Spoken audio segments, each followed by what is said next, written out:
Very good. Yes. Thank you for coming So- back. Yes.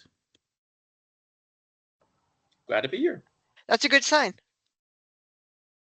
Just out of curiosity, did you send, I know we were talking before, and I think you said that you might even start penning some information. I thought it was related to a budget letter. Did you send me anything? No, so I thought from last meeting, like that I would be, I'm happy to help shadow on budget stuff, but Okay. I didn't do any homework, I think. Okay. Oh, that's fine. I just want to make certain I didn't miss anything. I think it's still on our plate to do. But all right. Well, why don't we get started? I have the agenda off to the side here for me to look at. So I will introduce myself and go around the room.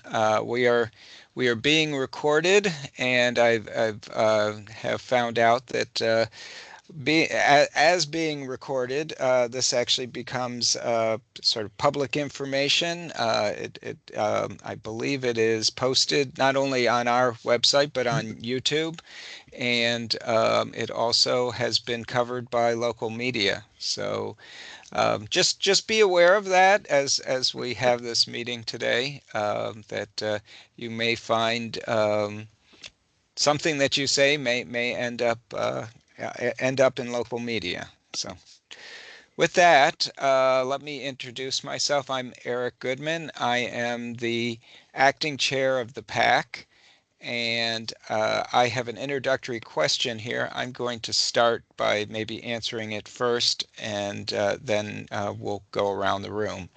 So the introductory item here is to introduce yourself, note your civic association. So I'm in the Bluemont Civic Association, and share your impressions / experience with snow events in Arlington as from a pedestrian perspective. And just very quickly, we're in the middle of a snow event now. Obviously, the snow has been cleared on most of the major roads for cars. But unfortunately, what often happens is that when the snowplow clears the road for cars, they continue to, or I guess that snow gets piled up along the side of the road, including pedestrian crosswalks. So a lot of the crosswalks are blocked right now. There are some places where they've been beaten down, where a majority of people kind of walk in one spot, but they're not really. I would say they are not accessible at this time for anybody who other than able-bodied folks with 2 feet that can handle uneven surfaces and slick surfaces too. I will say there's a lot of ice has already been starting to form. So my hope is, obviously, this is not the first thing that needs to be done. Certainly cars do need to be able to move, emergency vehicles, other things like that. But I would like to see actions taken sooner rather than later to ensure that pedestrian crossings are cleared. So that's my thought, and I am going to move through here. So I'm going to actually start at the bottom and kind of move up the top of my screen. So hopefully I'm pronouncing your name right. Again, is it Ambar? Is that right? Or Yes. Hey, okay. I'm Amber. I live in the Courthouse Clarendon area. And so my experience with snow events, yeah, I think similar to kind of what you're describing, Eric. I think what I've noticed is some like big buildings and some folks, like, I think, do clear their sidewalks, but there's a lot of ice in a lot of like very high pedestrian areas, like on the sidewalk. Like, go to the main Arlington County building yesterday, and you can't, it's like really difficult to even like get to the metro. You're couple 100 feet away, Metro Rail was up and running pretty much straight away. You know, the roads are still like kind of coming back up, but they've been running.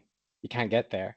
So it's like super icy. And I think it's an interesting kind of system where we have like Arlington centrally managing the road clearance while not the sidewalks. I think it'd be an interesting experiment to do the opposite. I think some localities I can kind of do the opposite.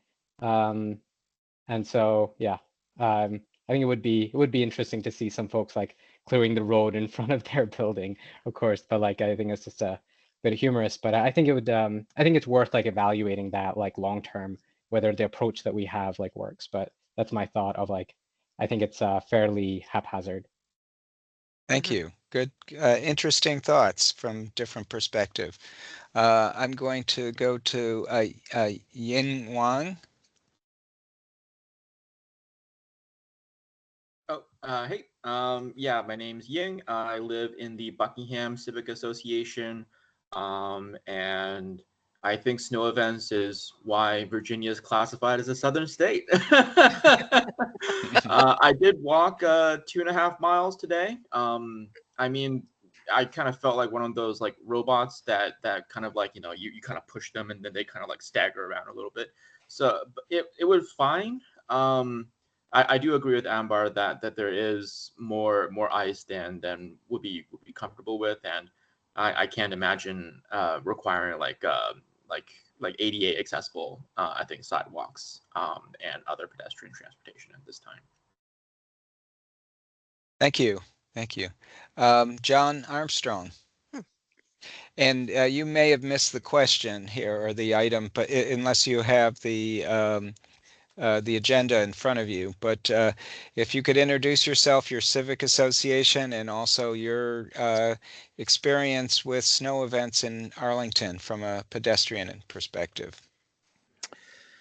Okay. Hi, I'm John Armstrong. I live in Lime Village Civic Association. In my experience with Arlington snow is that the sidewalks aren't always cleared. It can be frustrating. Yeah, as I heard mentioned earlier, like obviously the roads are prioritized and the sidewalks are not. They rely on the private landowner adjacent to the sidewalk. Many sidewalks don't have private landowners. They might have public owners, VDOT, things like that. A lot of those tend not to get shoveled. Curb ramps suffer when snow is cleared from the streets. It's often piled up and blocking access to the sidewalks. So it is frustrating. I haven't been out walking during this storm the way I have in the past. So I can't cite specific things. Normally I try to take photos of issues, but I think it requires sort of a different mindset that sidewalks are a priority, curb ramps are a priority. Make it as easy as possible for people to walk to reduce the number of cars on the road, not just daily, but like especially during a snowstorm when you want less cars out there. So that's it for me. Thank you. Andrea Walker. Hi, Andrea Walker, Arlington Ridge Civic Association. And I was kind of pleased with the publicity in Arlington now, as far as on homeowners shovel those sidewalks. But I absolutely agree is that once you get to the intersection, it's, oh, holy moly, you're kind of going over a great mound of snow. But anyway, but I was pleased to see that at least in my neighborhood, the sidewalks were cleared, including neighbors saying, oh no, we have to have this done by 11 o'clock. Thank you, Andrea.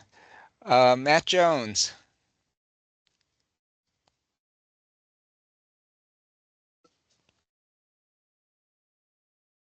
Hey everyone, good evening.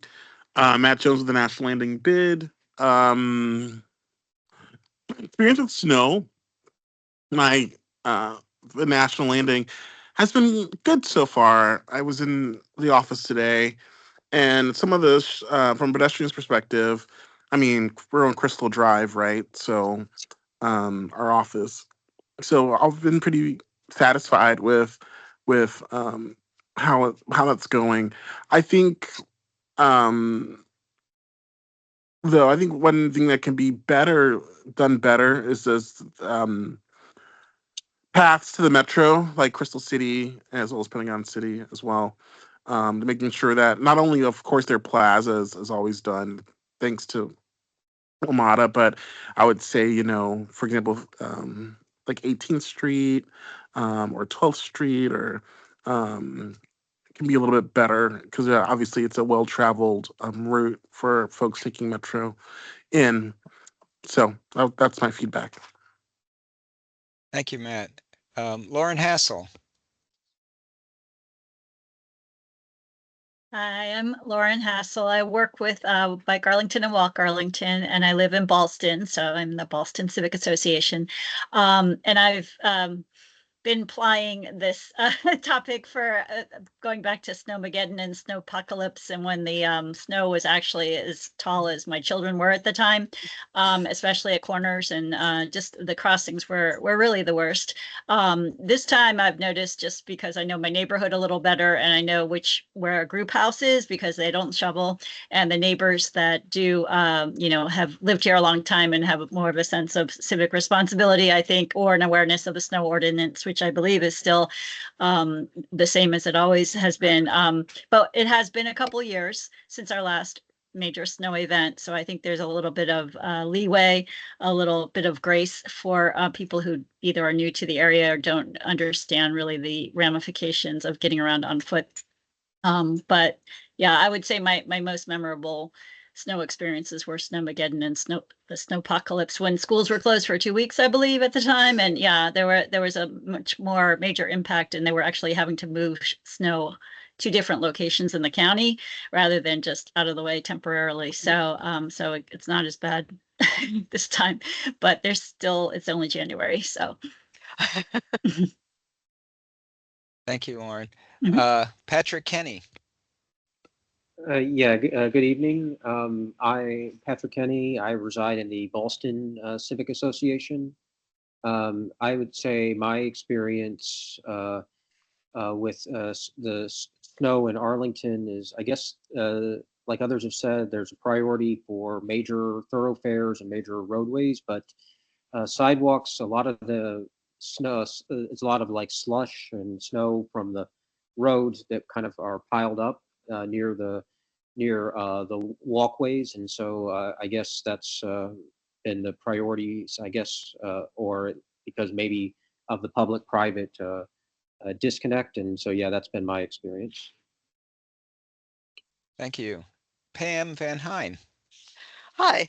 I am not pleased with how our roads are in our neighborhood. I think they're terrible. And I live in a kind of transitional area. The blocks that I live on and further south are single family homes, and then to the north it's Pentagon City. And for my first problem is how plowing was done, and on the local streets, I'd say it was very skimpy. We still have a lot of snow and ice on our street, but when they do plow it, they plow it into the intersections where pedestrians have to walk. Almost every corner in our neighborhood is blocked by all this snow. It's not a snow mountain, but there's piles of snows, and I cannot imagine how anyone with a disability can move around at all. And I can barely move around at all. I think it's really terrible. Some of the so I've posted a notice on our listserv about the snow ordinance, and I got one comment back from a neighbor. It's like, we do this, and the plow comes back and plows the snow back onto the sidewalk after we've done it. So that's another problem. There's something not right about how all these plowing are done. They need better instruction. I don't know where they're putting the snow these days. I mean, this was not a minimal snowstorm, but it was not a major one. So they didn't have to really cart it anywhere, but sticking it on the corner and sticking it on people's sidewalks is not the answer. Some of our commercial areas in Pentagon City were so-so, or some of them really variable. It's like, it's one area, this is West Coast. I assume it's the same management for the whole major block, but when they plowed the sidewalks, sometimes it was kind of random. Some places were done very well, and then you go next door and like nothing was done. It's like, so you couldn't really walk down the block. The one place in our neighborhood which was superb is Amazon and Met Park. They had teams of people out there on Monday by early afternoon after the main storm had stopped. They were all doing different things. The bike lanes were clear. Around the site, the sidewalks were all clear, and they kept at it. And I went back there on Tuesday and every day, and it's been maintained perfectly. Uh, One of my many complaints is that the county is not following its own guidelines. You know, they aren't cleaning their own sidewalks. My main one in our area is Virginia Highlands Park, which is a huge mega block, and the sidewalk all around it is terrible. I think maybe early on they ran some kind of plow around, but it's all now turned into packed down, mushy, icy stuff. That is not a clean sidewalk. What they did do is plow the bike lane uh, on Hayes. So the pedestrians are walking in the bike lane. And that shouldn't be the answer. I mean, I'm glad that they cleaned some of the bike lanes in our area. I think they cleaned I think eventually they plowed most of the bike lanes in our area, which is great.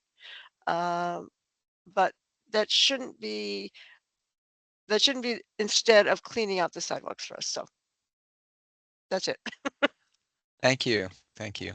I see Jim Feaster has come on, so I'll go to him next, and we still have a few more people to hear.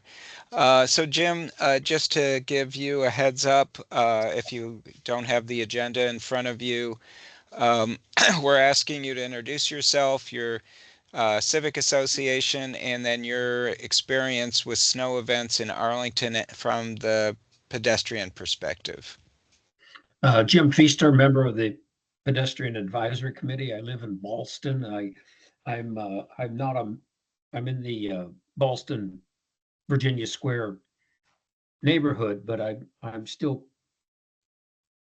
associated with the Ashton Heights Civic Association. I haven't jettisoned that yet. Anyway, I have probably the same experience as anyone has who's walked in the neighborhood after a snowstorm, with the exception that the building that I now live in, the Jefferson, I'm guessing that the sidewalks are, obviously the sidewalks are the responsibility of the buildings around them, and not all of them have taken the next step, which includes the driveways and the pathways across the street.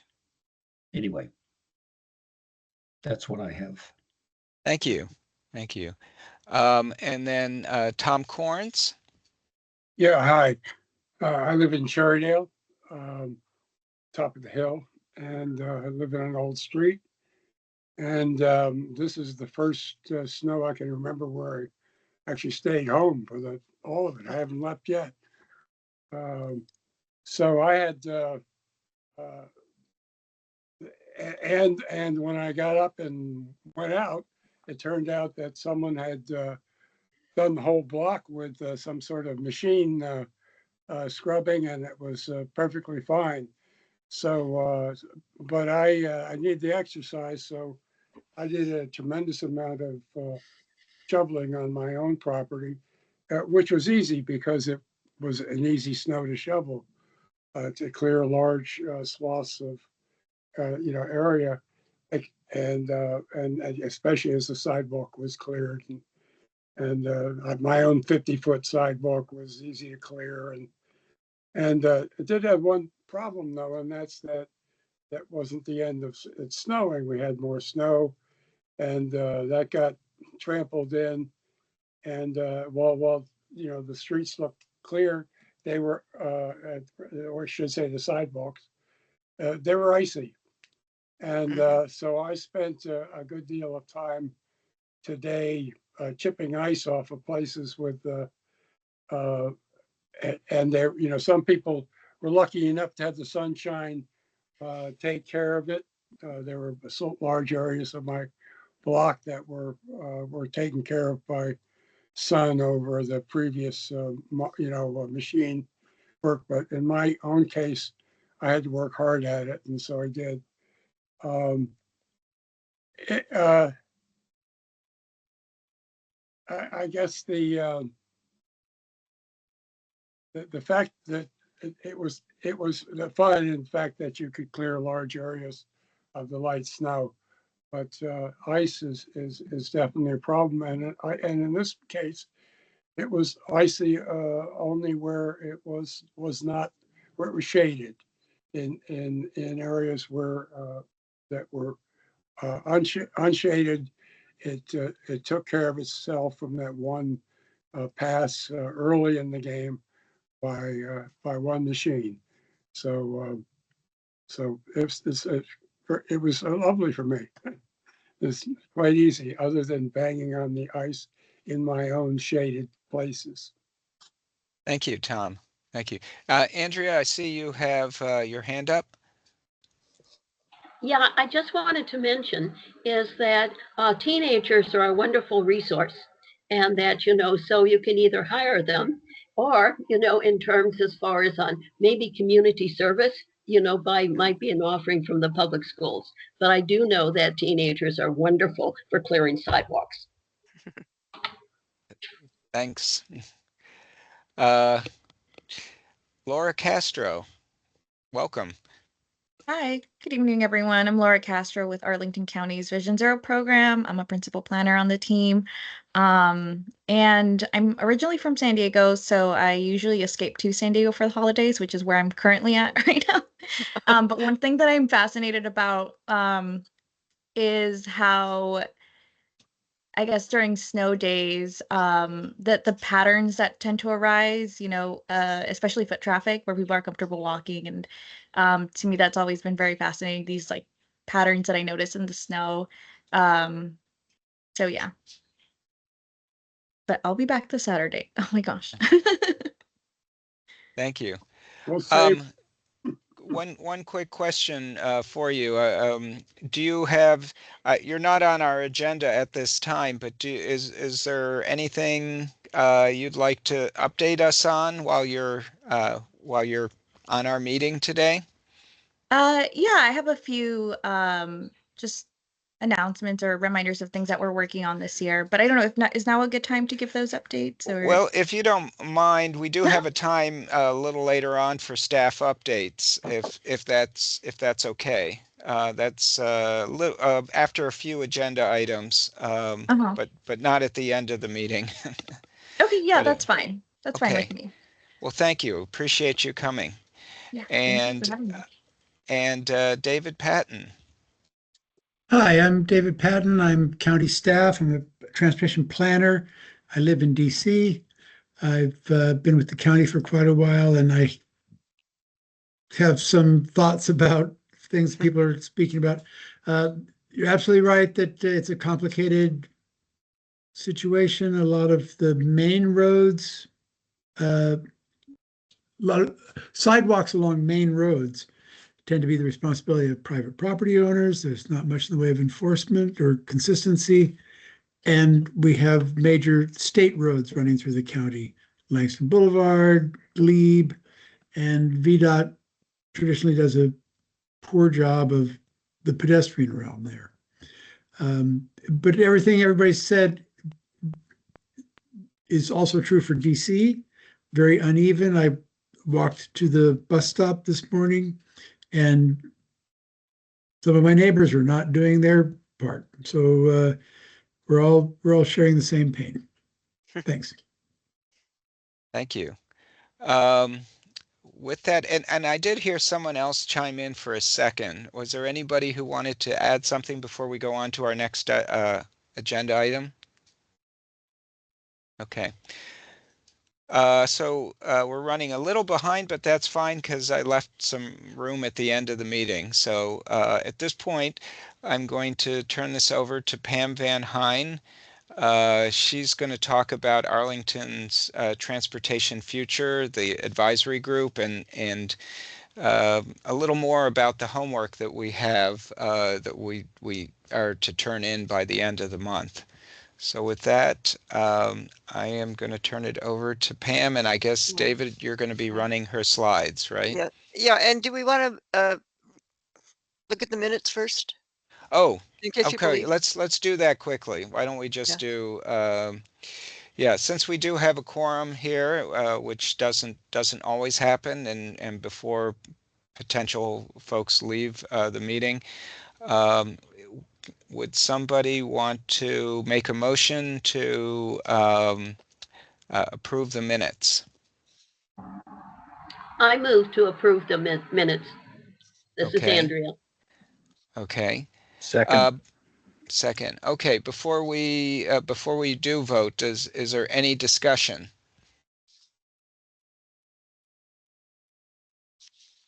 Okay. With no discussion, I guess we'll just all say aye. So all in favor of the minutes, please say aye. Aye. Aye. Aye. Okay. Anybody Thank you. anybody opposed? It doesn't sound like it. Okay, very good. All done. Thank you. All right. Thank you. Okay, Pam. Now you're yeah, up to right. talk about Arlington's transportation future, which is the update of the master transportation plan, or what was called the master transportation plan. Right. Whoops. And David's pulling up my slides. Yes, I need to take control of the screen and then I will highlight your slides. Okay. And is this working? Yeah. Yeah. Okay. Can it be bigger? Yeah, I have to move some things around. I assume most people can read it. Nope, that was the wrong direction. This is full screen. Yeah, I think this okay. looks good. Full Okay. screen. I just have a small computer. Okay. Hi, again, I'm Pam Van Hine, and I am the PAC representative on the Arlington's Transportation Future Advisory Group, and I'm giving you a second update on our second homework. We were lucky that this is our second meeting in between the advisory group meeting. So we were given our assignment last month just before our meeting, and now we're meeting again before it's due. So next slide, please. This was the homework assignment. It is finding goals, and it's 4 to 6 goals, either single words or short phrases. These are supposed to be very high level and broad, and apply to transportation in general. You know, we're not talking about walking particularly. It's very high level. What should transportation be like? And somebody's mic is gurgling. I don't know who that is. You can add a short explanation. They're not ranked, and they should be a positive goal. And they're due January 27th, but I'd like to turn them in before that if we have a consensus on them. Next slide, please. All right. The staff of the advisory group prepared slides showing some goals from different localities that they thought were good and good examples. These are the current Arlington County goals. There's 6 of them. Some of them are a bit dated, and overall they're really wordy.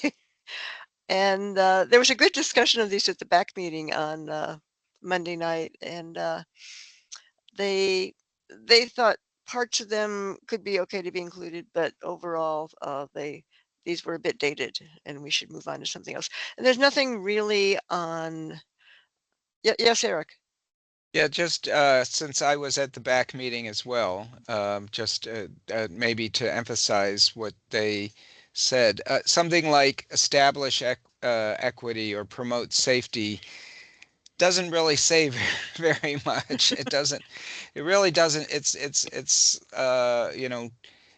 doesn't really kind of give you a sense of what I guess of any real action or any real way to gauge that. So there was actually a very healthy, good discussion, and I see that in when we get to the 6 elements that you're proposing, that some of that came out of that discussion that we had the other day. So Yeah, the anyway, one word definitely did.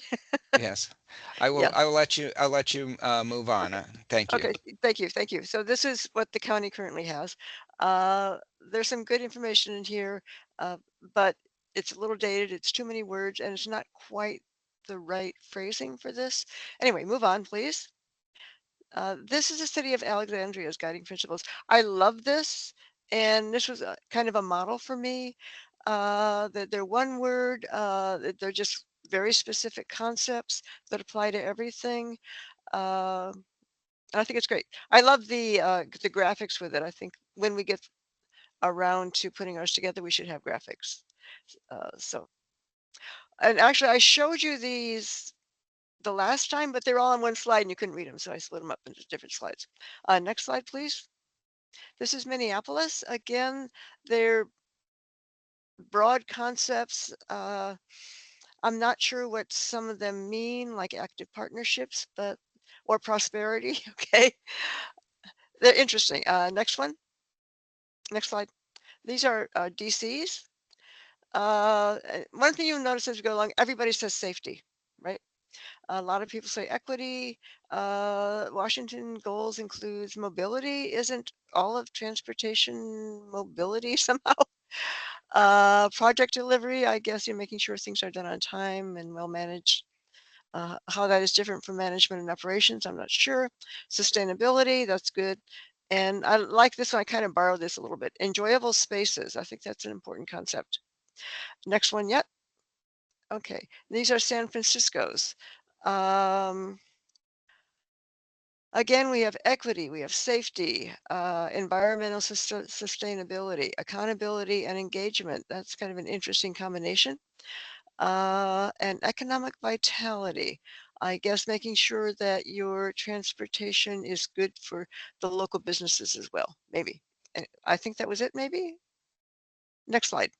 Okay, so given all of those, and this is what I came up with, I've been playing with this here and there since I first talked to you about this in December, and I'm fairly comfortable with what I have now. Uh, the one, when we talked about this last time, Tom Corns gave a wonderful suggestion about behavior, which I hadn't put in there.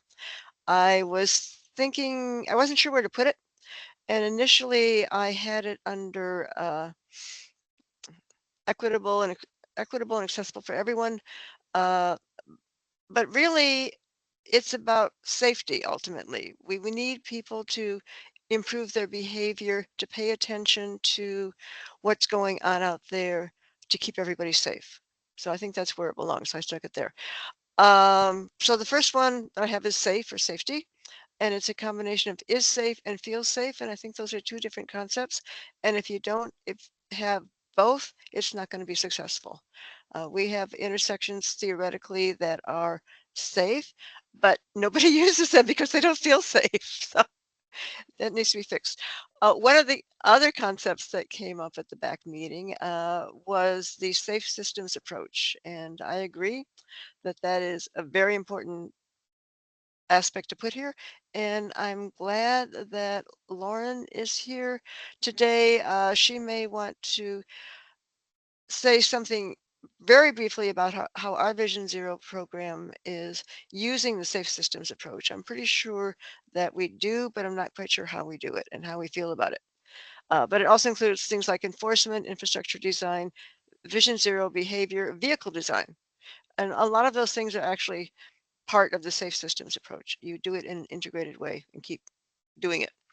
The next one is healthy, and that's for individuals, the community, and the environment. So you put everything together under healthy.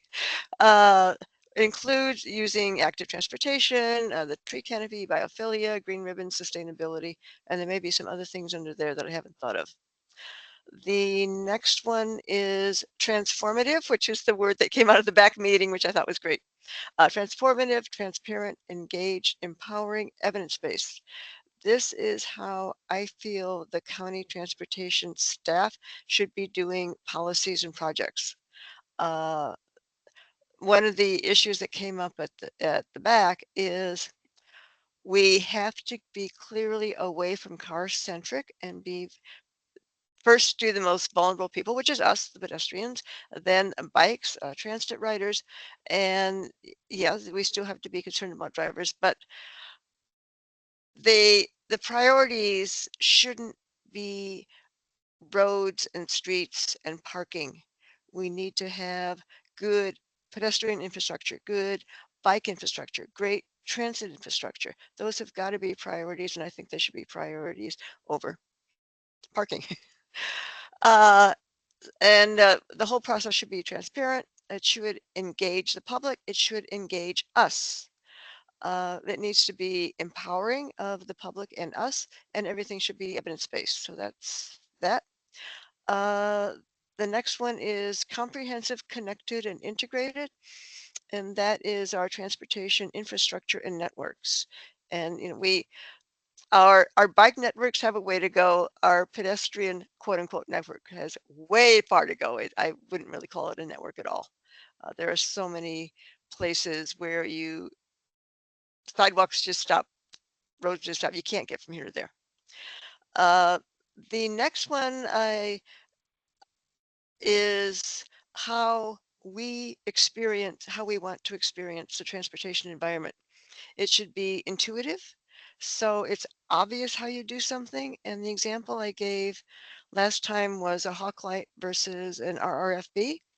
And RRFB, you automatically get a flashing light and you can go. Cars see it, they can stop. A hawk light, you push a button, nothing happens. You see the headlight across the way and it says don't go. And as if you're using a hawk light, you can't see it as a pedestrian. So the only way you know that you can go, hopefully, is when the pedestrian light on the other side changes. The other good example of that I've seen recently at Metro is increasing notations what direction you're going when you're looking for a specific train.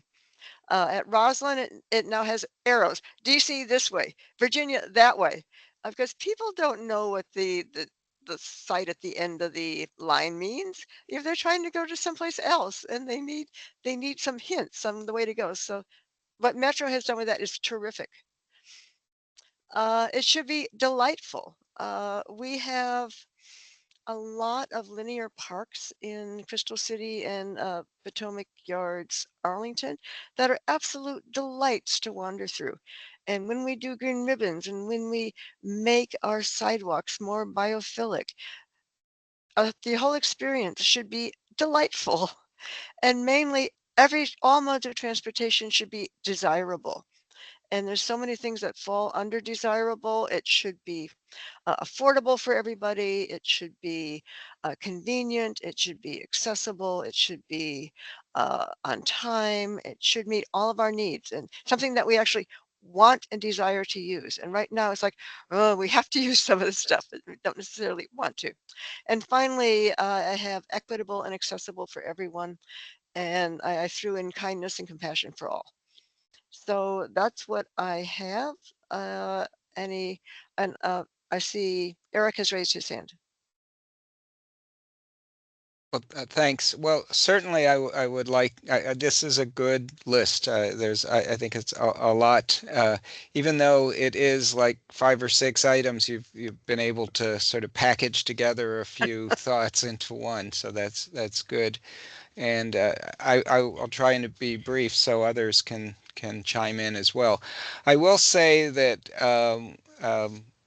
living with somebody who really relies on places being accessible, I think that to me that is a high area of emphasis because I think that there are a lot of sidewalks. I think there's been a lot of improvement. There's been a lot of improvement curb ramps and other things like that, but there are also a lot of driveways that don't seem to, driveway aprons that don't seem to fit any standards, and to kind of navigate using a wheelchair or a scooter or something like that, or a walker on a sidewalk.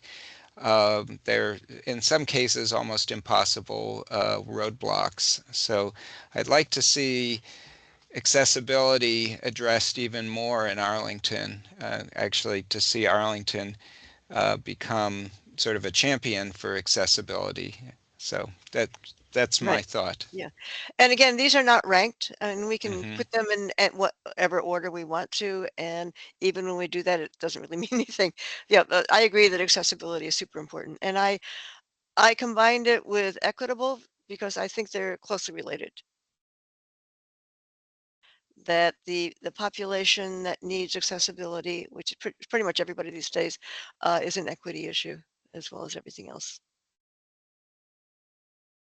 Any other comments, suggestions? Tom, you're talking. You have to unmute.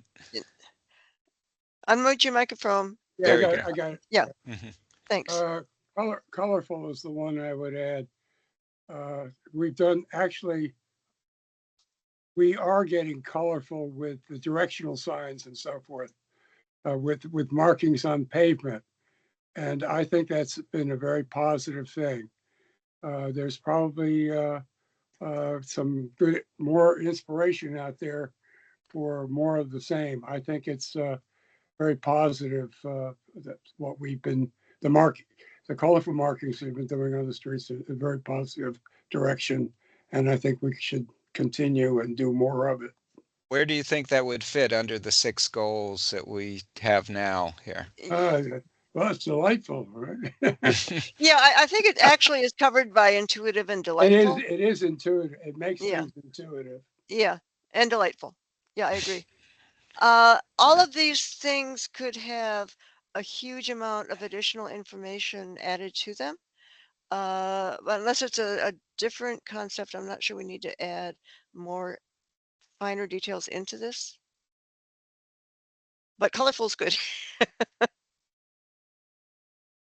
All right, I see Andrea has her hand up. Yeah, Andrea, sorry. Yeah. I just wanted to say I find the goals absolutely wonderful. Is that I can understand them. They're not boring. It's not in governmentese.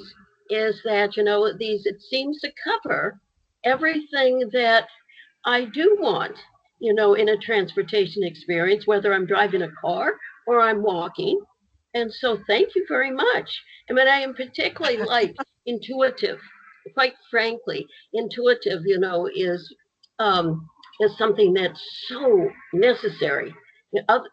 Not being intuitive causes accidents. So. Right, right.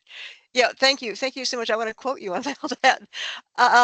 The part of the intuitive is so much of our signage is just words. There's too many words. There's too many signs with too many words. There's not enough graphics. There's not enough symbols, and some of it is just because what you're trying to do is not the best design. So you're having all these words to tell people how to use it. That's not a good solution either. The I had 2 points about that. The first, and thank you, Andrea. The first is there's over 100 languages spoken in Arlington, and just having signs in English or even sometimes Spanish barely scratches the surface of the languages that people can read and understand. And the other is people with disabilities, whether they're low vision or they have their neuro differences. I have a hard time reading signs sometimes unless I'm like right on top of them, and then it's too late. So, signs need to be bigger, simpler, brighter, all those good things. And for someone who is neurodiverse, when you have all these signs with all these words, it can be really overwhelming, and that's not good either. So, Yeah, I think intuitive, delightful, and desirable is like my favorite one. Thank you. Any other comments and suggestions?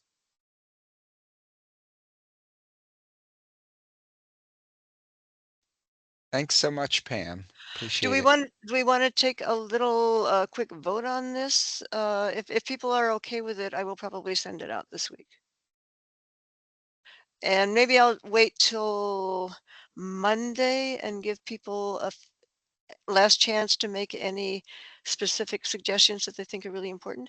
But I would like to make a motion that the PAC supports the draft goals that I have written for the revised MTP.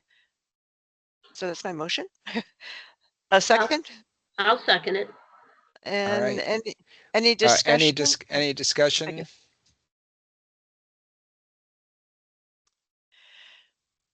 All right. Well, I think we had a good little discussion prior, so We've so with discussed this that, twice already. right. With that, I guess let's, I guess members, if we can, if we can vote, I think we'll just do it by voice vote here, just Yeah. simply. So if folks who are members can unmute their microphone, and those who are in favor say aye. Aye. Aye. Anybody opposed? All right, so it's Thank you so much. unanimous. All right. Yeah, I will post this again, and if anyone has any specific last second things, I will wait to send this out until Monday. So, but thank you. This was fun. Again, these assignments are going to get harder as time goes by and trickier, and I'm going to need way more input from everybody. But this was a lot of fun to do. Thank you. And David, I'm done with this PowerPoint. Okay. All right, and Thank you. Pam, if you want to just give, I think I left a few minutes for you here. If you Yeah. want to just talk a little bit about Route 1 and the meeting that's coming up on January 14th, and for folks who aren't that familiar with the Route 1 project, who are some of the new new folks on here, maybe you can give just a brief overview and let us know about the meetings here. Right. And David, could you possibly pull up the VDOT Route 1 website? If you just Google VDOT Route 1 multimodal, will pop up. Yeah. Yes, and then I'll have to share the screen again. Yeah. Thank you. I appreciate that. I haven't mastered sharing screens yet.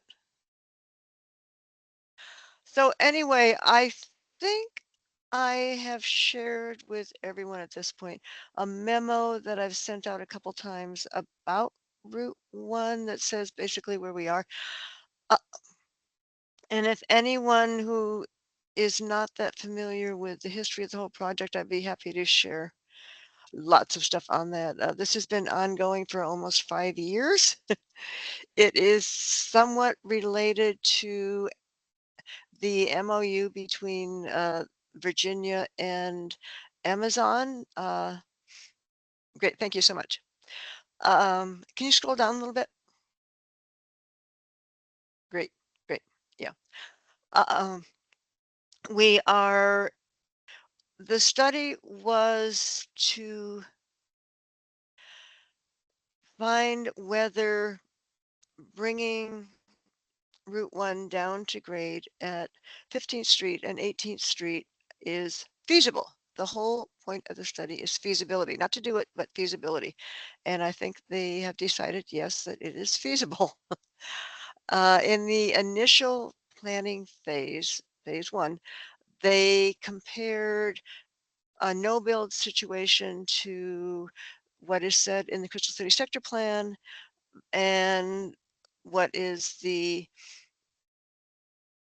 other VDOT plan that is related to the National Landing bid proposal for reimagining Route 1.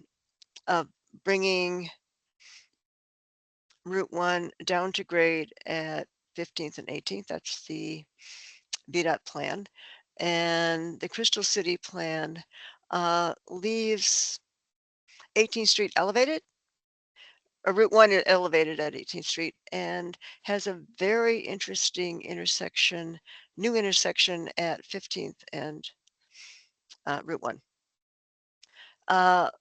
And during the planning phase, first part of the planning phase, VDOT reviewed all three, the no-build Crystal City Sector Plan and the at-grade versions, and decided that they were all feasible, but that the VDOT proposal of at-grade was more cost-effective, and by their metrics, they thought it was a good deal to do. So then they went on to phase 2, which is still planning and talking about the feasibility, and we are almost out of that. They're way behind. They studied some additional possibilities because in our community, we were very upset that they're only studying these 3 proposals and outright rejected the Crystal City Sector Plan, which we thought was fine. We would be okay with that. We are very concerned about bringing Route 1 down to grade at 18th, and we're pretty concerned about bringing it down to grade at 15th the more we thought about it. They did speed studies, they studied TDM in the phase 2. They did study a bunch of proposals that we threw at them and decided, yeah, you could do them, but there wasn't a consensus on them. So, we're going to go with our own plan. So now they have issued a draft final report and executive summary that was earlier this year. We all sent letters with every phase. The backpack has responded and has sent fairly strong letters. The community that I'm in, Livability 22202, has sent strong letters about this. And there are many of us in our community who are very involved with this project. And that's all of our comments were due last June, I think. And we heard nothing. Nothing happened. And then in late December, I noticed, oh my God, they updated the website. So they have made modifications to some of the draft reports. And the main thing of interest is they have commented and answered our comments. And that is a 22-page document, which you can actually probably click on it, David. It's up, up, up, up, up, up, back up. In there, it's one up. That one. See if you can, and one down. That one. See if you can open it. Yes. This is the one document I would like all of you to read before the meeting on the 14th. Which is a general public engagement meeting. It is virtual. It starts at 6:30. I encourage everybody to go. If you cannot attend it at that time, it's recorded and you can see the slides and recording later. But if you can go, please review this document and be prepared to ask some questions about it. There are some things in here that are okay. They did clarify that yes, the clear zone sidewalks on Route 1 are sacred, and the cafe zones, if they're ever built there, cannot creep into the clear zones. There's some other clarifications here and there that were good, but a lot of stuff that we are all against is still, we're all against. So, browse through it carefully. There are, 50 some questions here, 60 some questions. Almost all of them, one way or the other, involve bike ped issues. So they're worth skimming through. There's a whole section here on 15th Street intersection. There's a whole section here on the 18th Street intersection.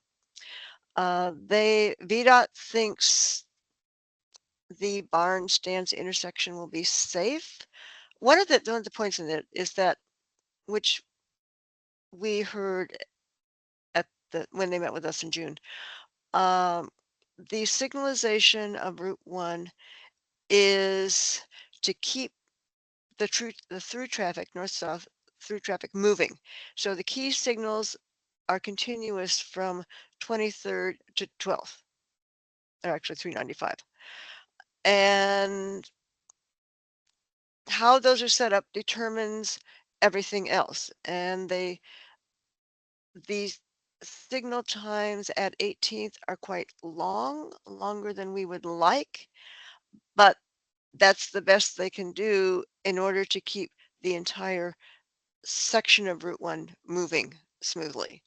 And as they have mentioned before and say again in here, the whole point of this project for VDOT is to keep traffic away from building up too much on 395. So people taking 395 in from over from DC and then taking Route 1. No, they don't want people to do that. Go a different way. Their TDM program is incomplete, and we found lots to be annoyed about, and they say it's okay that it's incomplete. This is just a feasibility study. You don't actually do a real TDM program until you get into doing the actual construction and stuff. And it's like, okay. They also say several places that this is okay because it follows the Crystal City Sector Plan. Well, if they wanted to follow the Crystal City Sector Plan, they would have used the Crystal City Sector Plan for Route 1, not this other plan. Anyway, we will have comments on it, and I hope that you all attend, and we will probably be writing another letter after. So there's Well, we the do. yeah. Am I wrong Yeah. in saying that we also we will not? I guess the February meeting that we have will have a VDOT at that meeting. So there will be an opportunity there then as well, Yes. because we're going Yes. to have a joint backpack meeting on February 3rd Yes. to discuss some of these issues. But Yep. this is it's a good opportunity for folks to look at this document and potentially attend the public meeting to just get up to speed and Right. understand a little bit more about the process. Thank you, Eric. And if people can't attend the January meeting, by the time we have our meeting, the slides will be up, the recording will be up, people can watch it and study it. Again, I would start by reviewing their comments on our comments. There's very interesting stuff in there, and thank you. I'm sorry I babbled on. That's okay. We're still we're think we still have time to complete our meeting here within our normal time frame. So thank you. Appreciate you kind of getting folks up to speed, and again recommending that folks attend the public meeting. So thanks. Before we move on, does anybody have any comments about this? Okay, then let's go ahead. Go ahead. Sorry. I have one. Is Uh-huh. there a page that gives a good visual of the overall visual of the section you're talking about? I will have to look. They said in their comments that they changed some of the intersections for, I think 15th, maybe not 18th. I will find where those are and I will post it. I don't know offhand where the visuals are, but yeah, I Okay, can post that. okay, that'd be helpful. Thanks. I'd Yeah, like to yeah. look. Thank you. It's not simple. No. All right. All right. Well, let's move Okay. on. Just in the I interest did of have a time. question. Okay, go ahead. Um, Go ahead. so I'm I sorry. posted this in the chat, but I heard that HQ2 is having some like timing issues, I guess, with staffing up. I think they're originally supposed to be like an extra 2,500 people down in Crystal City during business hours. Are the sidewalk and the capital improvements like tied to Amazon's like milestones in terms of getting people to the Crystal City site, or no? Well, basically, Amazon HQ2 is on 2 mega blocks. They built the first one, which is in Met Park. They built two gorgeous, beautiful buildings, and they got the Met Park park there. The sidewalks are great. Again, as I said, they did perfect maintenance during the snow. The other part of it is Penn Place, which is north of 12th Street. That has not been started yet, in part because they're not sure how their employee levels are going to come up. They have increasingly told people they have to come back to work 5 days a week, and that is interesting as well. But yeah, the two buildings that are there are pretty busy, and they're gorgeous. They had other space in Crystal City because the Met Park wasn't ready yet. Um, they totally moved out of the one building, 1800 South Bell, and I'm oh, actually, they were in three buildings. The other two buildings on 18th, some people may still be there, but gradually they're moving everybody over to Met Park. Does that answer your So question? the improvements we're talking about right now are focused on the HQ2 phase 1 that Amazon's already delivered on, or is it both phase 1 and phase 2? Well, Route 1 is there's a relationship to Amazon and that Amazon wanted this, but it has nothing really to do with Amazon's development. It was an agreement between it's an MOU agreement between Virginia and Amazon. There were a whole bunch of things in there, a whole bunch of transportation things, including DC to CC to DCA, other improvements at Route 1, things in Alexandria.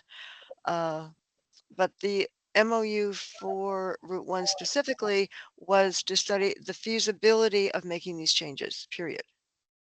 Okay, cool. Just wanted to clarify.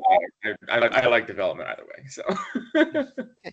Yeah, but the Amazon buildings themselves, that's Amazon. And they have approved plans for the Penn Place project. It was actually approved in 2019. It's on hold. And one of the things we really want to see sometime is the Helix. The Helix is really cool. But that's in Penn Place. Thank you again, Pam.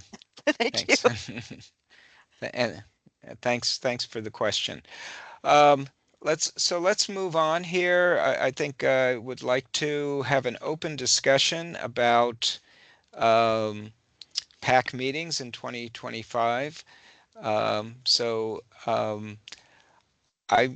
would really like to open it up. I'd like to get people's suggestions. I can start with a few, and then I guess I would like to hear from others as far as what are some of the things you'd like to see in meetings in 2025. I'd like to take all this in and then work with David Patton to plan our meetings this year. So I'm looking for people's priorities, passions, other things that they would like to see in some of our upcoming meetings.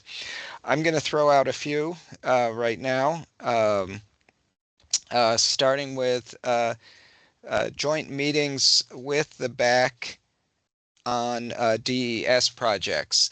I believe, David, you had mentioned that is supposed to happen at next month's meeting, in addition to having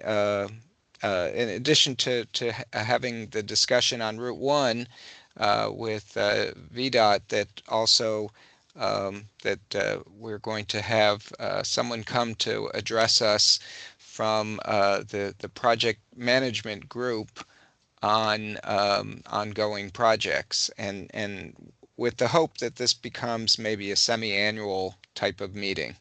Right. I'm waiting for confirmation on that.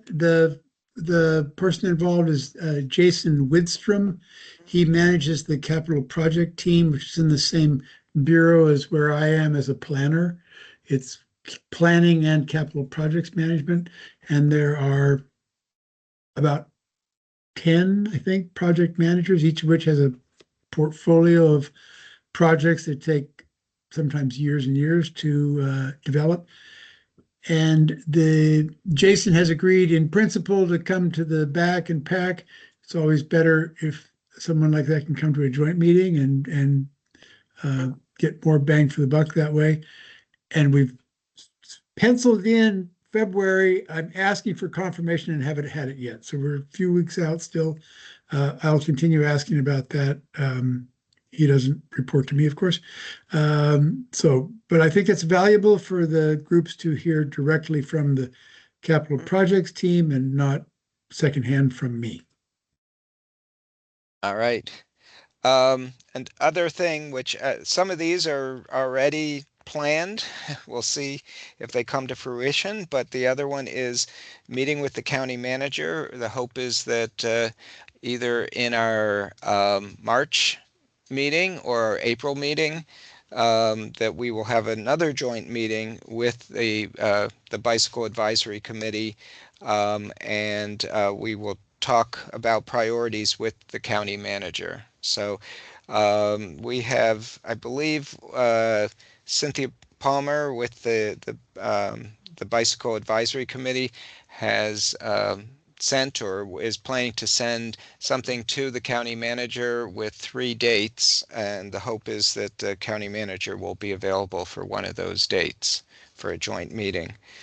Other thing I guess I'd like to see at least once a year, it's good to check in with the Arlington County Police Department, to have some representative from the police department to get our feedback and also kind of sort of understand what they're doing. The hope is that we can have a meeting like that. I think that David and I and Pam have discussed the possibility of maybe having someone from traffic engineering and operations to come to talk to us about the streets around Gateway Park. We now have a planned development of Gateway Park, but the streets around are challenges, and so it would be good to discuss that with them. So that's another one that currently those streets are, or at least any modifications of those streets really have not been addressed in the Gateway Park plan. So another one is to have part 2 engagement on maintenance of transportation, or MOTs. We had a meeting, I guess, last April or May about maintenance of transportation. And for folks who are new here, who have not who are not familiar with maintenance of transportation, during construction projects, the contractor is supposed, and developer is supposed to provide plans on how they're going to keep people and cars and other modes of transportation moving around their construction site during that time. A lot of times we have found as pedestrians that we end up getting into dead ends or roadblocks, other things like that, that make it impassable for at these construction projects. A lot of times the enforcement has not been followed, and so we've had a discussion again last year. It would be good to have a part 2 discussion, as was said when we met with them last year. It would be good to have someone from Arlington County Schools. We met, I believe, with Kevin Treacle last year. I think it would be good to have one meeting that would include him as well. And then I also said someone from Parks. We like to check in with Parks. They actually came and talked to us. 2 people came to talk to us. I think one talked about some trail upgrades on the 4 Mile Run Trail. And then we also had the project manager for the Gateway Park come and graciously spent a good half hour or so talking about the project. So we appreciate that. So those are a few of the ones I've thrown out, but I really want to open it up for folks to tell me. So I see I have Jim Feaster on here first. So Jim, what do you have some thoughts? Well, I would like to hear from the county demographer about how the county has changed and the anticipation for future change with respect to where they're going to live in the urban areas or the neighborhoods and age and everything. Good one. That would be good. I know there've been articles about this. A lot of people when they've retired have decided that they did not want to stay in Arlington because of the expense and other things like that, and have moved on. I see that John Armstrong has, well, actually, who else? Oh, Pam is up. First, Jim, are you done, or did you want to add anything? No, that's it. Okay. All Thank right. you. Pam is up next. Yeah, a few things. Updates on Vision Zero. And since Laura is still online, one of my specific questions about that is how you are doing the, what was it called? The,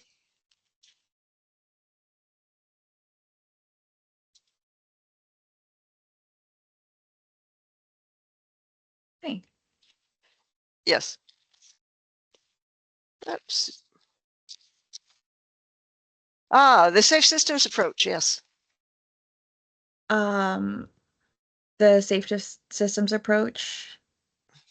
Sorry. Yeah. Yeah. So this year, we are trying to address roadway safety through primarily our goal is working on speed management this year. So some of the things that you've seen show up recently has been speed cameras and center line hardening, and also trying to address driver behavior, such as something that we found was that people were driving under the influence of alcohol. So working on educational campaigns to encourage people to not do that kind of behavior. And as that is, everyone's responsibility, to drive safely on our roads. So those are some of the things that we're currently working on. Okay. Yeah. My suggestion was that we include you uh, in our rotation of meetings for the year and have like a Yeah. major update. Yeah, that would be great. Yeah. Happy to The do that. a couple other things. Now that we have this sidewalk inventory, we haven't had a refresher on sidewalks in a long time, and I've forgotten what some of the things are. What all the terminology and processes for things that can go wrong with sidewalks.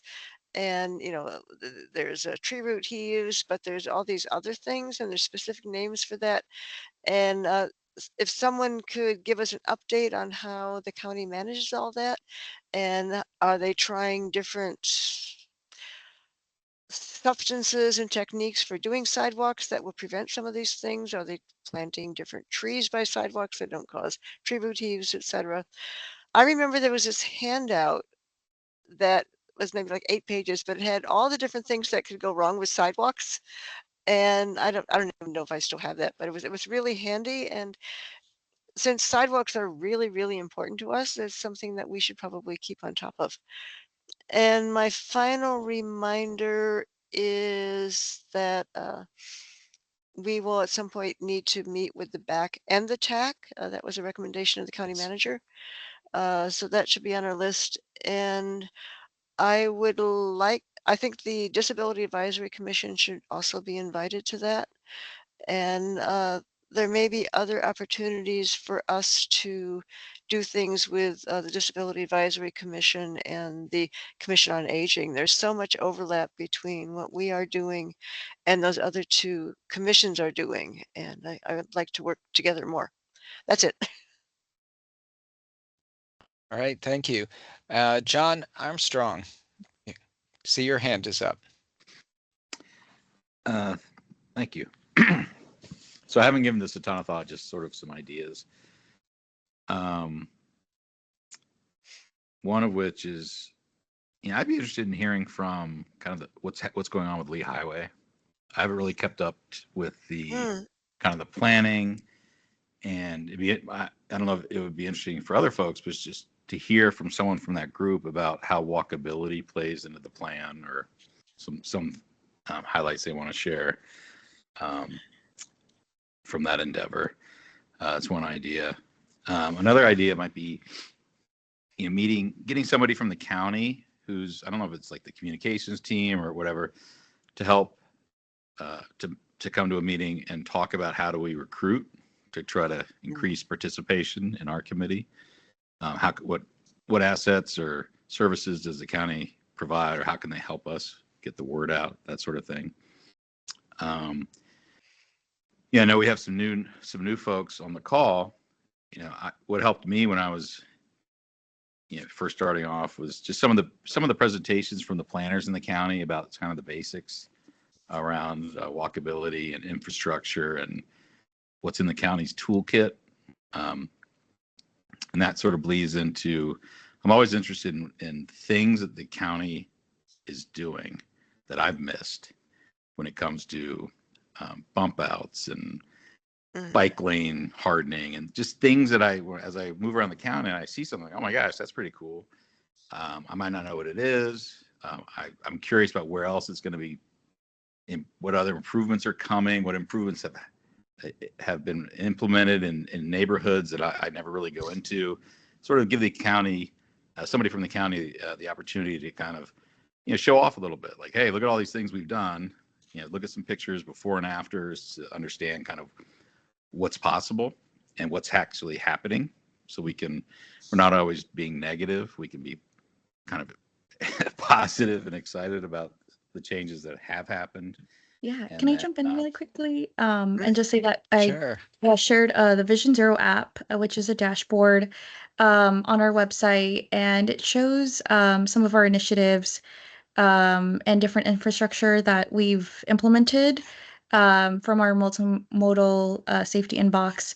So if you're ever interested in seeing what's in your neighborhood, or maybe what's going on in other neighborhoods, we do try to publish the work that we're doing through this dashboard.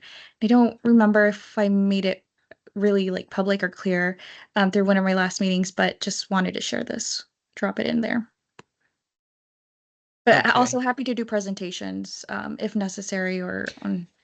I mean, this Well, app, maybe this app could be a topic itself, like present the app, shows how to use it. Right. So is this an app, as in an app for your phone, or is this an app that's off of the county website? It's off of the county website. Okay. Is that something, I guess in a few minutes, when we'll I guess go to staff updates, do you think maybe either you or David could drive it for a little bit just to show us? Yeah, of course, happy to do it. Okay. Okay, that sounds good. I may switch up the agenda and bring staff updates next. But before we do that, I want to keep this open. I want to see, is anybody else like to chime in that we haven't heard from yet? Anybody? Oh, Well, I'm going to bring Lauren, and then I'll go to Pam. So go ahead, Lauren. Okay, sorry, I had to unmute. I just was thinking if you have done recently, or maybe you haven't, a walking meeting.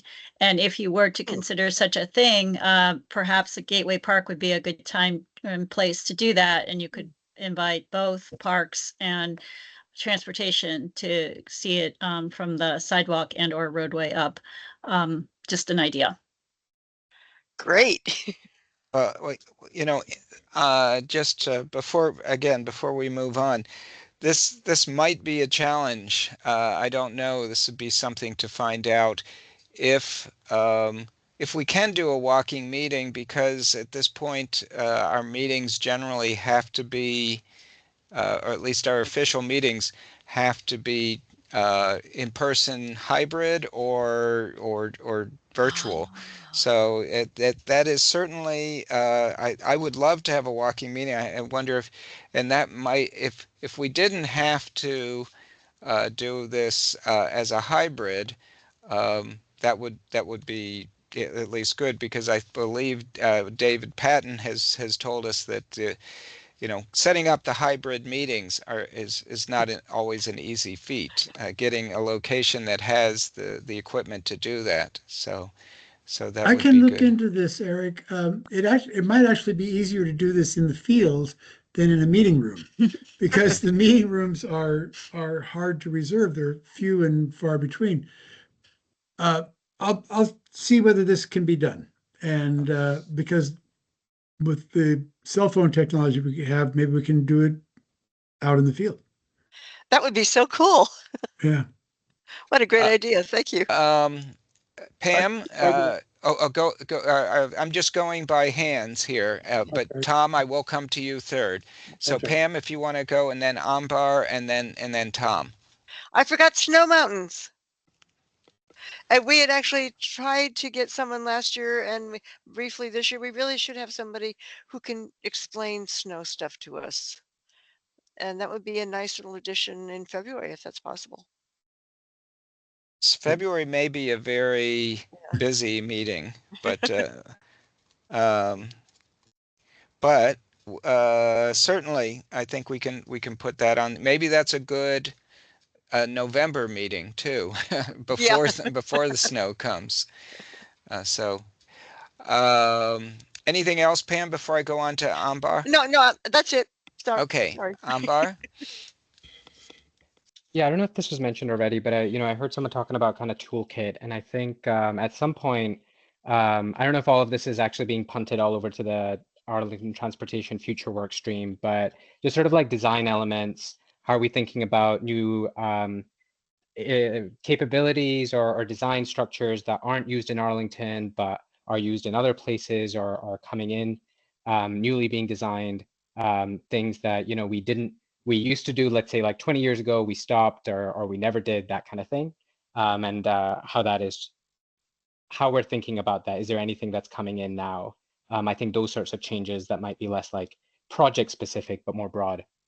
Well, that I think where we could hit that one with regard to toolkit is in two places. One, Vision Zero has a toolkit for their safety related items, but then also TE&O, if we did bring in transportation and operations, I believe around the Gateway Park, potentially they could maybe give us a little bit of a background on their focus and also what standards they go to when they're designing.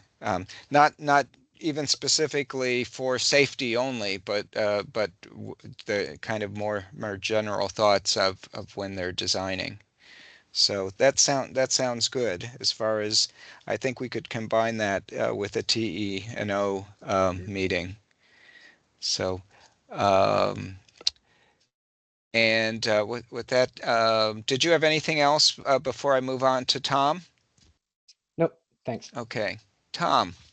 Yeah, no, I'm just impressed by the number of things that are happening that we had no idea that they were in the toolkit. I mean, we the things that we wished were in the toolkit and they suddenly appeared. And it'd be good to know what's in the kit and what they're thinking about out there. I mean, they've got. I'm very happy with what I'm seeing, as I said, with in terms of color and just more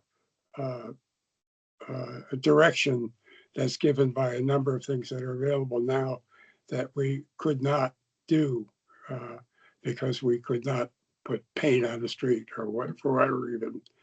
And so I'm impressed, and I guess it'd be good to know what tools are available. Right. We didn't create them, but they're there, and and we might want to apply them from a list. Well, one thing I will mention to you, Tom, and you may not have been at this meeting. We did actually have, and I think it was Dan Neighbors from TENO talk about that Arlington now does have an ability in sort of areas of pavement where normally we would put hatch marks or something like that, that we, I think, can put more colorful things that are sort of approved by the community and the public, and so there are potentially some opportunities there. I don't remember what meeting this was. Maybe Okay. David, you can refresh us, but certainly, look it up. yeah, we should get back to you, Tom, on that, because there is an initiative to try and add color to intersection and other elements, as opposed to just having white striping or hatching. Right. Well, Yeah. just whatever's new in the toolbook, we like to be kept up to date. But that's Yes. great, David. I appreciate what you're saying. All right. Anybody else? I think I've gotten lots of good suggestions here, so keep them coming. I think Laura put in the chat the link to the toolkit so that Tom can take a look at it when he wants at his leisure, some of the Okay. items in it. Yeah. Okay. Great. Yeah, and it's a living, I also want to note it's a living document, so we are working on updating it as new tools arise. Great. Great. Well, oh, I see John It'd be Armstrong fun has. let me just say, it'd be fun to contribute to that from what we see in our travels too. That might be exciting. Mhm. I'd encourage Yeah, you to do that. happy to take your suggestions and follow up with the team. All Um, right. I see John Armstrong. Yeah, you said keep the ideas coming. Just another. I always like to hear from Dan Neighbors, whatever his latest talk Sure. track is, or something he's working on. Just throw that out there as well. Okay. Well, if we could get him from TENO, that would be great if he's available. All right. Well, thanks. I think I'm going to move on. I'm going to let staff updates. And Lauren, are you here to also give us an update for Walk Arlington? Yeah, I think some of you may have heard this at the last meeting, and that was Mary giving the update, but the Martin Luther King Jr. Day of Service this year is going to be on Saturday, not on the Monday, because the Monday is also January 20th, Inauguration Day.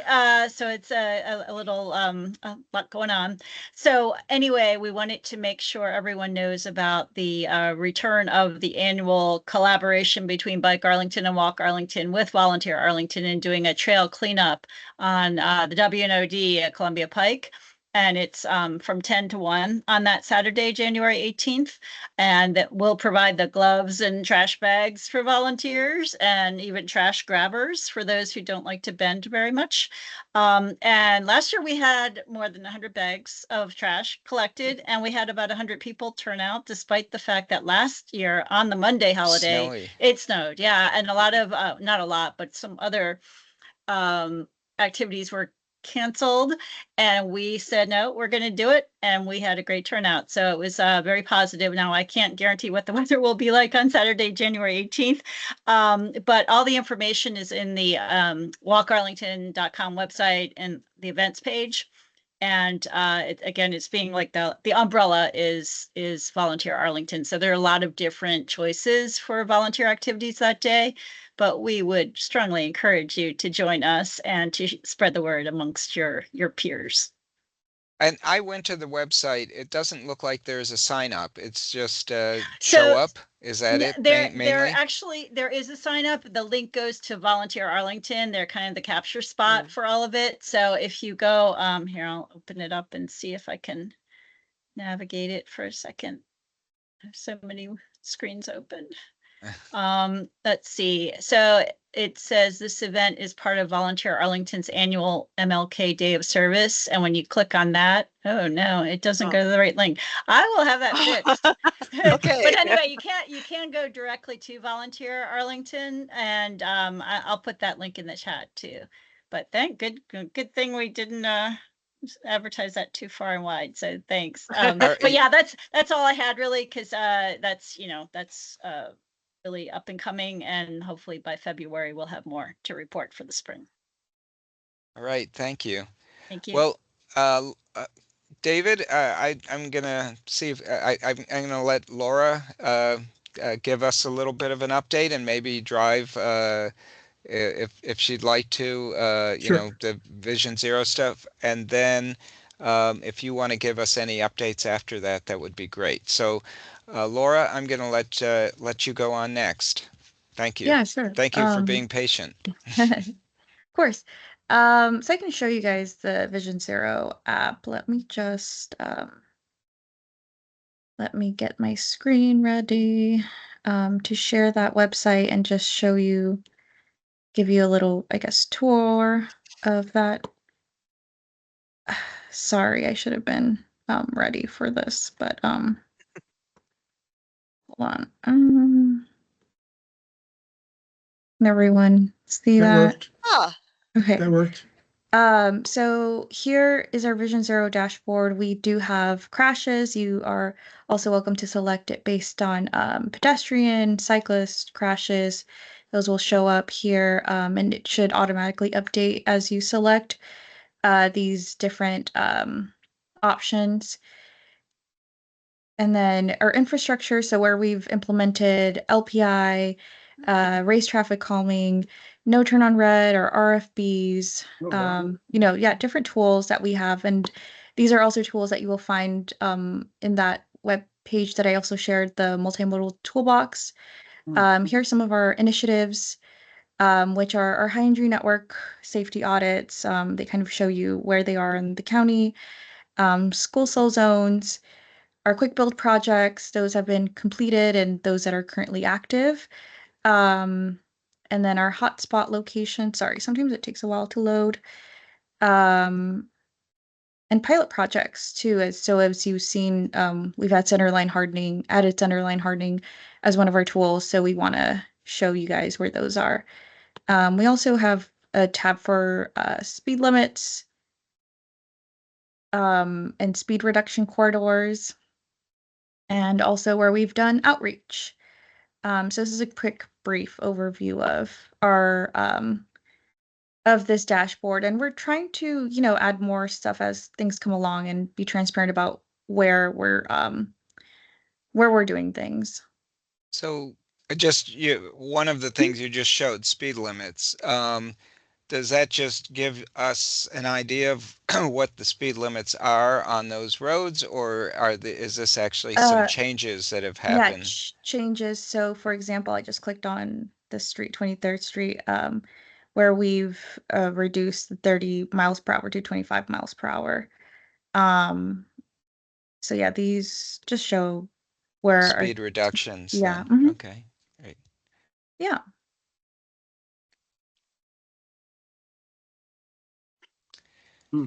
Wow, a lot to explore there. this is great. Yeah, and we also have another crash. If you are interested, we also do have a separate crash dashboard, which only shows crashes. It should be on our Vision Zero website, and here is our crash dashboard. You could find that here.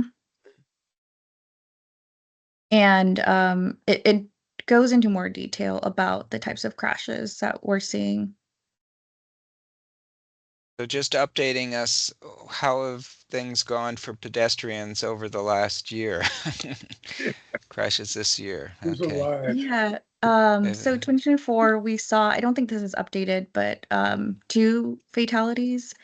Ooh. And I believe, sorry if I don't remember, but I'm not sure if it was pedestrian related, but yeah, we only saw 2. I mean, our goal is definitely 0, but yeah, that's the data that we have right now. But in other years, it's been like 4 or 6 or. What Mhm. is a critical crash? Oh, a critical crash is a severe or fatal crash. Okay. So, Yeah. So. significant injury or death, then. Okay. Yeah, and you can also view it by all crashes. Yeah, and again, you can change what you want to see on here. Let's say by month, by year, and then these graphs should also automatically update.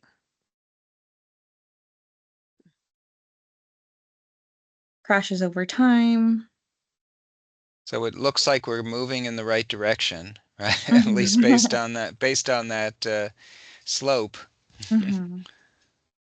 Yeah, so that's our goal. But yeah. So one of the things that we had seen is that people are under the influence of alcohol. So I don't know if you guys saw, but one of our campaigns or crash mitigation campaign was to go out to restaurants and provide coasters about the dangers of drunk driving. And what to do if, for example, you are out one night and didn't realize you were going to drink, or yeah, how to report unsafe behavior. But Is yeah. there something on your website currently that highlights the work that you've been doing with drunk driving? Let me go to our critical. I should know how to get there. Okay. Let's see. For 2024, this was it. See how you can stop drunk driving. And this was our webpage that we had. So the coasters had a QR code that sent you directly to this page.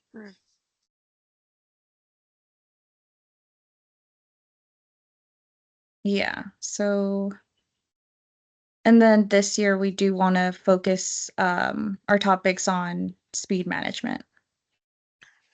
Good. Yeah. Yeah, that's important. But yeah, I don't know if anyone else has any other questions. I'm This gonna is stop great. sharing my Thank screen you. now. Yeah, thank you guys. But yeah, that's all I have from my end. That's great. I do have a question for you. I was not able to make it to the stakeholders meeting. I can't remember it, but it seemed to fall on a date that I wasn't available, and we weren't able to get another person. Do you know if that was a recorded meeting and if there's access to that for that Yeah, stakeholders meeting that was in, I believe, was towards the end of October? yeah, I do want to say yes. I know it was recorded. I don't know where it was published, but I can look that up for you right now, and post a link if I find it. That would be great. Because I think, well, we certainly appreciate you here, but I think it would also be good to see the presentation that was, that went to the stakeholders. Yeah. Yeah, I'll look that up. And also, I believe we had also discussed the multimodal engineering toolbox then. So I just remembered that we are, if you have any feedback, feel free to send it to us about any other types of tools that we can include into our toolkit. But yeah, I'll look that up for you right now. Let me see if I can find it. That's great. And thank you so much for coming. We do appreciate you, and it's nice to have a surprise when even unplanned, joining us. So thank you so much. Yeah, happy to be here. All right. Well, David, do you have any updates that you'd like to give us? Eric, the one that was on my mind is actually a little bit lower on the agenda. It's about the CC to DCA project. Okay. This is the multimodal connector bridge between Crystal City and DCA Airport. And this month, a new engagement phase is taking place beginning next week on the 15th. I'm looking for the link to that right now. There will be a pre-recorded video and some feedback form information that will be available for 2 weeks, and then an open house at the end of January on the 29th. And then the engagement period remains open until February 9th. So it's an exciting time for this project. It's been going on for quite a long time. It involves a lot of our challenging neighbors like the Park Service and JBG Smith and the railroads and the airport and challenging but very neighborly neighbors. And it's entering a design phase. So the project has now made it through the federally mandated and federally regulated NEPA process, which is a way of evaluating and mitigating environmental impacts, and now moves to the design phase. It's a shame that Matt Jones has left the meeting because it has a lot of impacts for Crystal City and railroad and park service and airport. So really encourage people to take part in this. I'm looking for the link to the engagement, which starts next week. And when I find that, I will post it. The meeting on January 29th will be at Aurora Hills Community Center, and from 4 until 7 p.m. So quite a long stretch of time. So folks should be able to attend that in person with boards and the county's communication folks and our design consulting team. So that was my big engagement. I just want to thank people for coming up with such a great list of meeting topics for the year. Looking ahead, it's going to be great to clean that list up and come up with some priorities and start calendaring those things. So the online engagement is not yet posted on the project website for oh well, CCDC. So that's why I sat there. I mean, they talk about the open house, but not the online engagement yet. All right. Well, I'll So find a way to. Maybe they're waiting for it to be live. I mean, the county just promoted it on the transportation, Yeah, wide transportation, but the link just goes to the website for the project, to the and project page. it just talks about the open house. Well, So how we about know that? the online engagement's happening, but they don't have a link yet. Okay. The other thing is I'm still waiting to hear from the bid what their letter is about CCDCA so that I could draft something. And until they give me something, I'm not going to write anything. Right. So you, as usual, Pam, you know more than I do. So Nope. I think I just found a link. I put it in there, but I'm not sure if it has like a sign up or anything, but it looks like it's just the information with Nate Graham as the contact. that's the open house, Yeah. right? Well, when I find a link for the engagement period beginning, I'll share it out with the group. That was it for me, Eric. Okay. Let's get back to a few items on the agenda before more people drop off. I would like to see if we could get somebody to cover a site plan review for 2500 Wilson Boulevard. And this looks like a fairly large building that they're looking at putting in. If I understand correctly, I wonder, can I share my screen for a second? Sure, just there should be a share button at the top. Yeah, I think whoops, that's sharing the wrong screen. Hold on a second, let me close that out.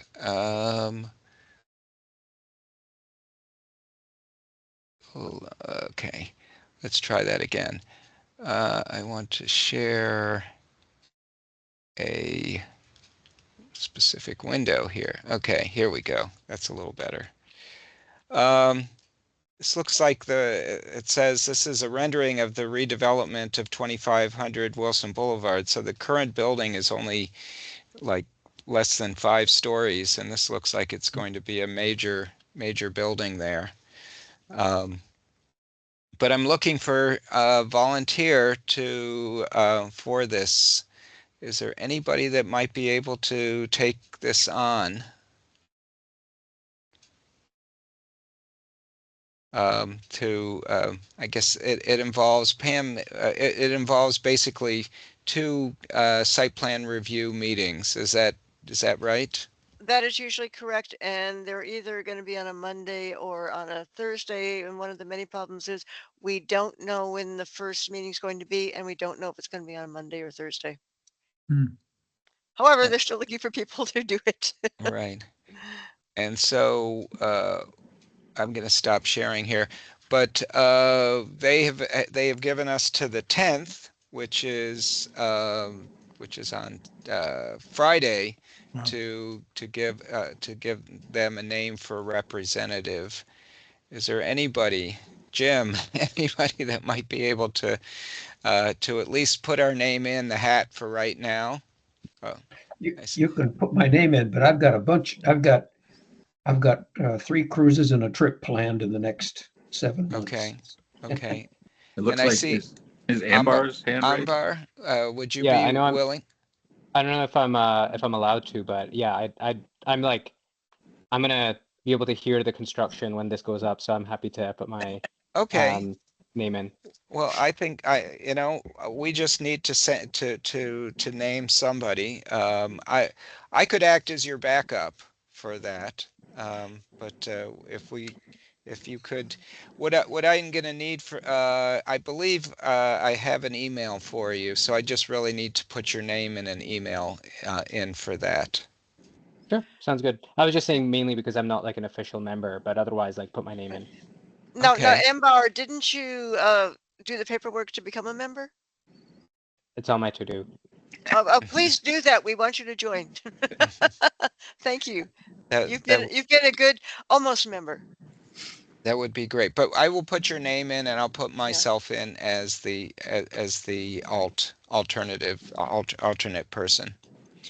And you can, I believe, you can attend virtually as well as in person. Either. I believe for these, they do allow virtual attendance as well. And if you're on the list, you get a chance to speak beyond as if you were just coming on for public comment. And they encourage people to attend in person, and it's a more valuable experience if you can do it in person. Yes. And but if you need to do it virtually, that's fine. You would let the chair and the staff person know that you can't do it in person. You give a broad reason, then that's fine. Okay, sounds good. Thank you. Yes, we do appreciate you stepping up and volunteering for this. Thank you. All right. Well, that we've gotten that piece of business out. Let's see. What else did I have here? Officers. Yes. So we do need to talk about. I'm not sure we're going to solve this right now, but I do want to say I've been acting chair for more than a year, and we would like to find somebody to take on the chair, maybe at least for a year. Both Pam and I have had long stints as chair in the past, and I even going back several years, I think Tom Corns and I were co-chairs for probably 5 years, if not more. So it'd be good to find somebody who would like to step up for that. I don't know if anybody here is interested. I will kind of put that out again to the members. but it would be good to find somebody who would volunteer for a chair at least for a 1 or 2 year period. That would be great. Yeah. Unfortunately, Eric Malpelli could not come tonight. If you'd like, I could reach out to him and see if he's interested. Okay. Eventually, he will be interested. I'm not sure if he's ready.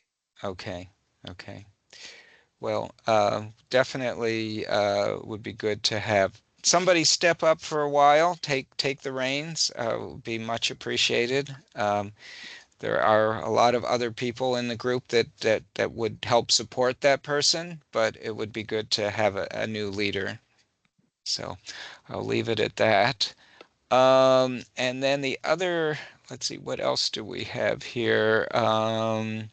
Budget comments? Was the budget comments are really about the only other thing that we have here on the list. So Pam, what here said comments due by midnight. So when are personal comments due on the budget? You were saying Yeah, that's tonight. tonight? Today, yeah. Okay.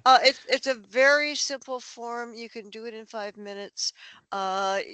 There's a text box that you can put your specific comments on pedestrian issues, but please do it and promote a couple pedestrian issues. It's important that we respond. Can David, can you drive to that site maybe to show folks if they if Sure. someone has a few minutes to do this before midnight? Do you know how to find it, Pam? It's under county stuff, budget and finance. Okay, let me find it and then I'll try to broadcast it. I always go through the menu. Let's see. Budget and finance. Oops. 26 budget information. Let's see. Budget and finance. Let's see if this works. Yeah, there's this page for the FY 2026 budget, and in there, in the middle of it, there's this blue box. How should Arlington County prioritize spending for FY 2026? That's the online survey. Okay, so it's actually a survey that we're talking about here. Yeah, yeah. Okay. But So very, it's very just close. it's just doing This took survey. me to FY 25. We don't want that. We want FY 26. Ah, there. You see FY 26? Yeah. Okay. And then in the middle of that page, it says, how should Arlington County prioritize spending for FY 2026? And that's the online survey, if you click on it. Okay. And so this is hearing from the general public. This is almost like the process for projects that they have out there in some ways. Yeah, yeah, yes. Okay, so it's kind of getting information light. How long do you think we have if we were going to put together something to send to the manager as a committee? As I said, I think he will have a real proposed budget in mid-February or something. And once we see that, we could draft a letter. Okay, so then we'll wait until his proposed budget comes out. Right, right. We may learn more. No, actually, I guess we will be meeting with him after we would do the letter, because we won't meet with him until March or April. Well, and what we were talking about were sort of our priorities are not specifically financial priories right, that we're going to be discussing with the county manager. So I believe, though, we certainly would like, the budget is always a tough thing. There's always a lot of competing things, people who are homeless, people who, services that are needed for folks that, that they have to cover. And when you think about that compared to our priorities, there's a lot of competition. But I think it's still good for us to mention what we would like to see and our support for I guess the folks out there like David and others who are working on pedestrian issues. David's And- hand is And raised. David, your hand is raised. I did. There's just one other thing I wanted to mention. It's on this theme that you just brought up, and it's also in on what John Armstrong raised about what is going on in the county. It just crossed my mind. My bureau chief shared a video that the county put together. It's kind of a year-end wrap-up of things going on across the county, and it addresses what you were just mentioning.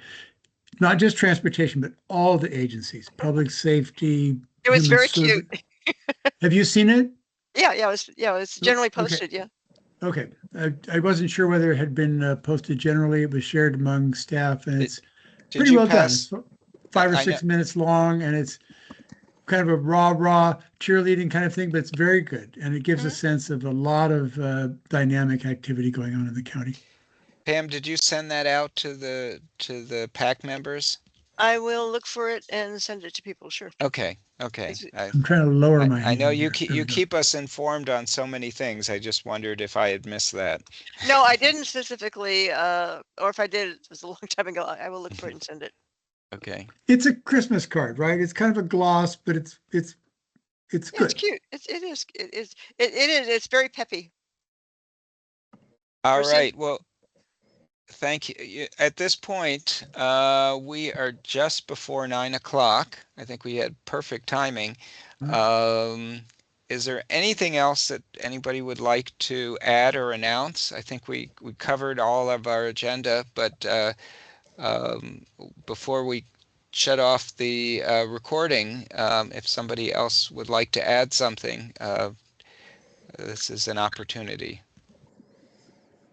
I was just going to share that in that video, that 6-minute video, there's a little mention of Bike Arlington having gotten its gold level status, a bike-friendly community status in 2024. So there is I can get that link real fast because I think we saved it to share it.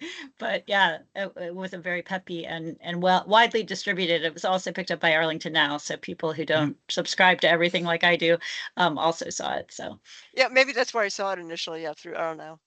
I put a link in the chat. I think. Oh, Okay, great! Thank you. Thank you. Thank you, John. Thank you.